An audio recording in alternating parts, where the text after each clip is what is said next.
नमस्कार, मैं मनोज अपने फार्म टू फ्यूचर के प्लेटफॉर्म से एक बार फिर आपके लिए अपने खेतों के बीच से। दोस्तों, ये भादों का महीना है और आज 20 तारीख। इस समय बिहार और बिहार के आसपास के क्षेत्रों में धान के खेतों में निराई गुड़ाई का काम जोरों पे है। निराई गुड़ाई का काम जैसे जैसे आगे की ओर बढ़ेगा, किसान अपनी फसलों में उर्वरकों का इस्तेमाल करना शुरू करेंगे और सिर्फ इस्तेमाल ही नहीं, वे हिसाब इस्तेमाल करना शुरू करेंगे।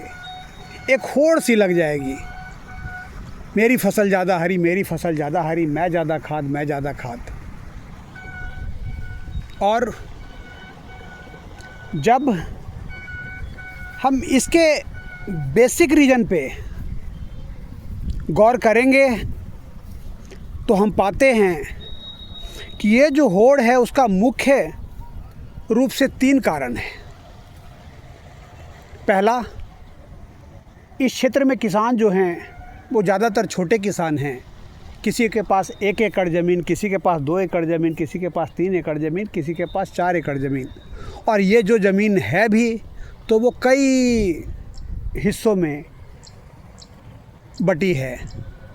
एक साथ नहीं होने के कारण किसान जब खेती करते हैं तो वो अपने किसी बड़े प्लाट को, 1 एकड़ या 2 एकड़ के प्लाट को उठाकर खेती चालू करते हैं और आसपास के किसानों से उनकी ज़मीन को पट्टे पर लेकर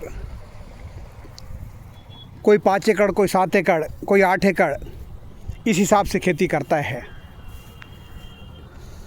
यहीं से मुख्य परेशानी है जो शुरू होती है, क्योंकि यहाँ पे किसान जब खेतों में खाद का इस्तेमाल करना शुरू करता है तो वो ये सोचता है कि ज़्यादातर खेत तो दूसरे किसानों के हैं। अगर हम थोड़ा ज़्यादा खाद का भी इस्तेमाल कर लेंगे तो हमारा क्या जाएगा। और अगर एक किसान ऐसा सोचता है तो सारे किसान ऐसा सोचते हैं, ज़्यादातर किसान ऐसा सोचते हैं। दूसरा जो कारण नज़र आता है वो है आज के टाइम में कह सकते हैं कि मॉडर्नाइजेशन के युग में किसान परिवार भी कहीं ना कहीं अपने आप को मॉडर्न साबित करने में लगा हुआ है। मैं इसलिए ये कह रहा हूँ कि हम खेती करते हैं, धान की फसल को ही ले लीजिए। हम धान की फसल का उत्पादन करते हैं और उत्पादन के बाद हम अपने उत्पादन का एक बड़ा हिस्सा, और मैं तो यहाँ तक कहूँगा कि 99% किसान अपनी 100% उत्पादन को कोऑपरेटिव के पैक्स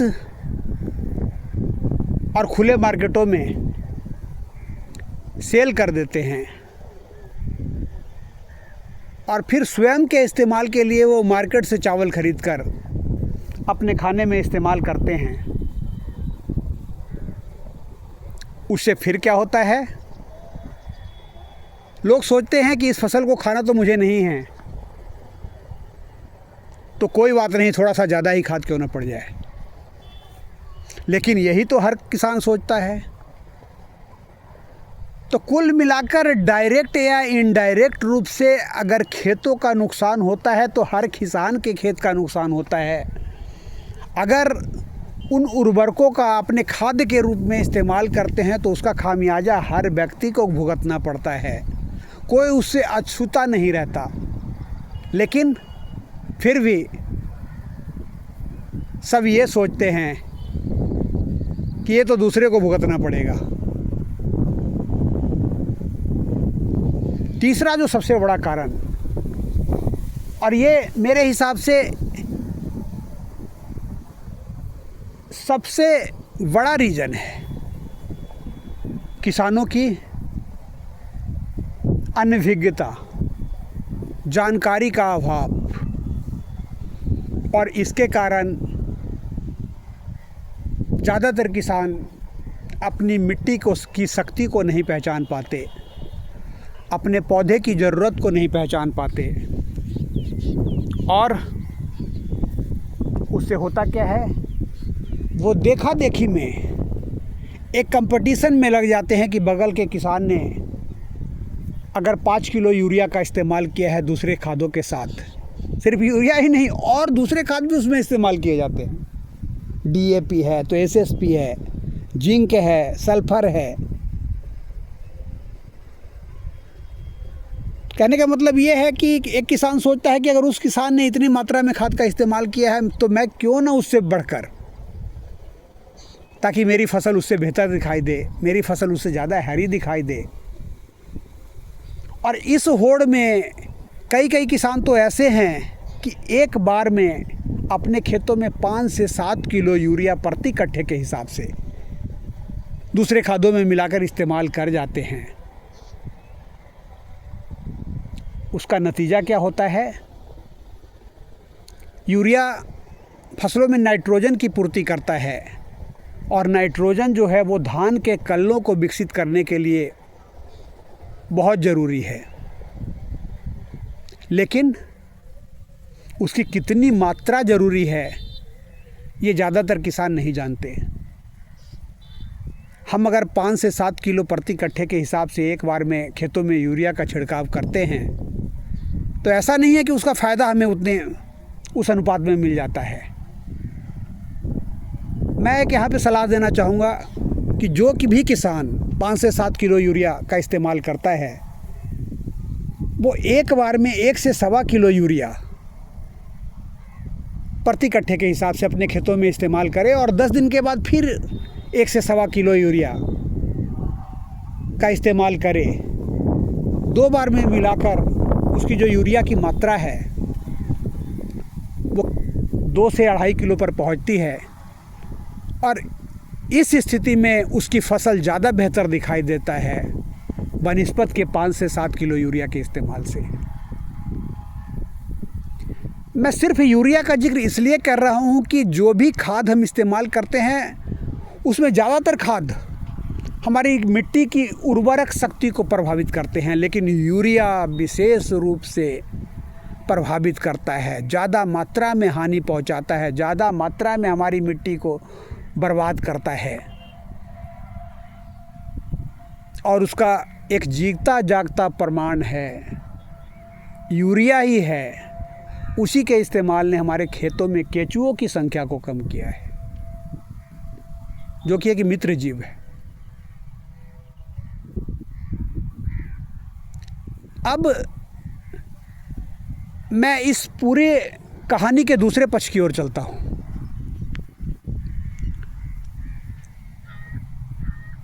क्या इसका कोई समाधान नहीं है?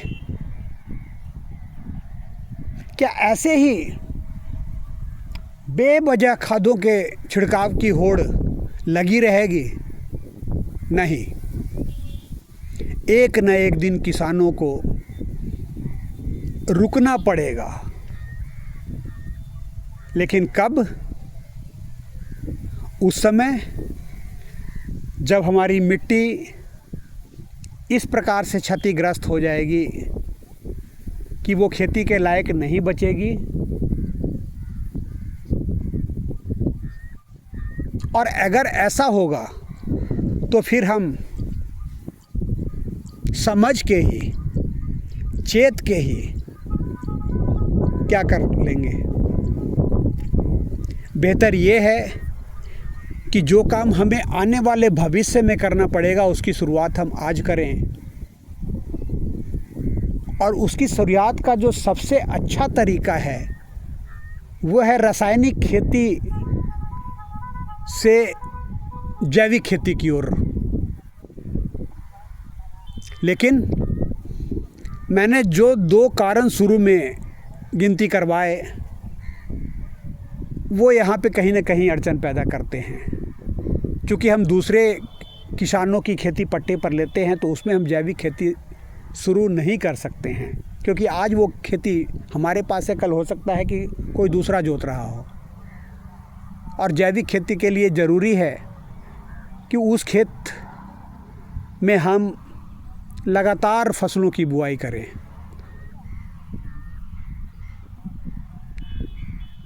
तो इस स्थिति में खड़े हुए किसान के लिए जैविक खेती करना आसान नहीं है, लेकिन हमारे पास और भी रास्ते हैं। अगर हम अपने खेतों में हरी खाद पैदा करें, एक किसान अपने खेतों से ज़्यादातर मुख्य रूप से 2 प्रकार की फसलों का उत्पादन करता है। खरीफ में ज़्यादातर किसान धान लगाते हैं और रबी में मसूर, चना, मक्का, तिलहन इत्यादि की फसल बोते हैं। लेकिन रबी की फसल के बाद लगभग 99% किसानों के खेत खाली रहते हैं। उस समय में अर्थात अप्रैल और मई में अगर हम हरी खाद का अपने खेतों में उत्पादन करें, और हरी खाद में जो सबसे प्रमुख है वो ढैंचा की खेती अगर हम करें, अगर 2 साल या 3 साल में एक बार भी उस खेत में हम ढैंचा की खेती करें तो वो हमारे 2 से 3 साल की उर्वरक शक्ति को बना के रखता है। उन खेतों में जिनमें ढैंचा की खेती की जाती है, ना नाइट्रोजन की ज़रूरत है, ना डीएपी की ज़रूरत है, ना फास्फेट की ज़रूरत है, और अगर है भी तो मात्र 25% में काम चल जाता है। हमारे पास और भी विकल्प हैं। अगर हम ढैंचा की खेती नहीं कर पाते हैं तो जायद के रूप में अपने खेतों से मूंग की फसल ले सकते हैं, और मूंग की फसल जब तैयार हो जाती है तो मज़दूरों से मूंग की फलियों को तुड़वाकर हम मूंग को खेतों से निकाल लेते हैं और उसके पौध को हम खेतों में छोड़ देते हैं। जो अगले सीज़न में, जो धान का सीज़न शुरू होता है और जब हम खेतों की जुताई करते हैं तो वो खड़ी पौध साथ जोत दी जाती है और वो सड़कर एक हरी खाद का काम करती है। आप मेरे खेतों को ही देख पा रहे हैं। इस समय मैं अपने खेतों के बीच में खड़ा हूँ जिसमें दूर दूर तक आपको हरियाली नज़र आ रही है। हर पौधा स्वस्थ है, और अगर उन पौधों में विकास के दृष्टि से हम देखें तो एक एक पौधे में, ये आप देख पा रहे हैं, कल्लों की संख्या।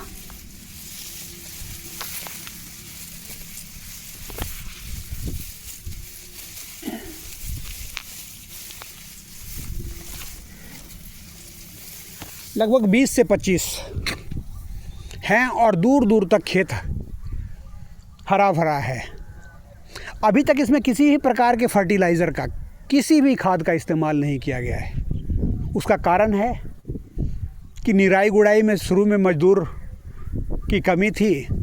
अब मज़दूर मिले हैं तो निराई गुड़ाई में समय लग रहा है, और खेत में पौध का विकास भी अच्छा है। तो मैंने ये तय किया है कि निराई गुड़ाई जब पूरी हो जाएगी तो एक बार अपने खेतों में खाद का इस्तेमाल करूँगा। लेकिन पौध की जो स्थिति है वो कहीं से भी ये नहीं बता रही है कि इन खेतों को अभी खाद की ज़रूरत है। उसका कारण है हरी खाद। इन सभी खेतों में मूंग की फसल थी, और उस मूंग की फसल ने एक हिसाब से मेरे पहले खाद के खर्च को बचा दिया है। और चूंकि वो खर्च बच गया है तो उत्पादन का लागत है वो कम हो गया है, और लागत कम हो गया है तो एक प्रॉफिट अंत में नज़र आएगा।